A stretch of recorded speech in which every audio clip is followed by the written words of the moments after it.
ఎన్టీఆర్ జిల్లాలో భారీ పోస్టల్ ఆర్థిక అక్రమాల కేసులో కీలక పరిణామం చోటు చేసుకుంది. కృష్ణలంక పోస్టాఫీసులో విధులు నిర్వహించిన సమయంలో 1,46,00,000 మేర నిధుల దుర్వినియోగానికి పాల్పడినట్లు ఆరోపణలు ఎదుర్కొంటున్న సబ్ పోస్ట్ మాస్టర్ మనోజ్కు చెందినటువంటి ఆస్తులను పోస్టల్ శాఖ స్వాధీనం చేసుకుంటోంది.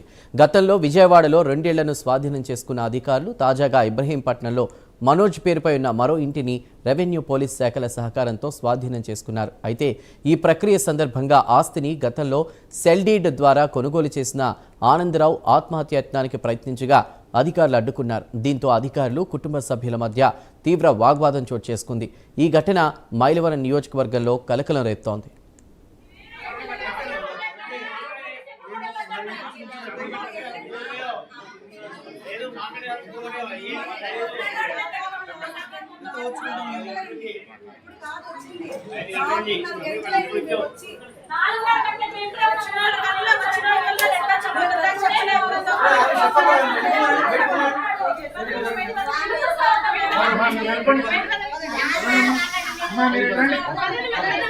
రెడీ